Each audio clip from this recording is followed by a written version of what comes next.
My name is Christopher Lloyd and I'm the author of a book called Funny Factopia. Follow the trail of 100 wacky facts. It's a £1 or €1.50 book for World Book Day 2026.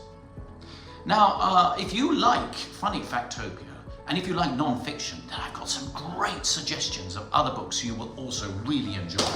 For example, this one is my favorite other Factopia book. It's called Gross Factopia and it's full of 400 amazingly disgusting but true facts. So that's a good one. Another one I can suggest is this one here, which is How to Chat Chicken and how to converse with all kinds of other animals in their own languages.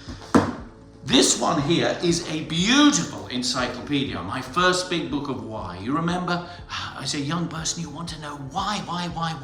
Why do I have hiccups? Coming out in May is another Factopia called Cute Factopia, which you will absolutely adore because it's full of all sorts of amazing facts about the incredible animals around us and nature around us that we find exciting and endearing and full of joy. And finally, a classic to finish you off is the Britannica Children's Encyclopedia, What We Know and What We Don't.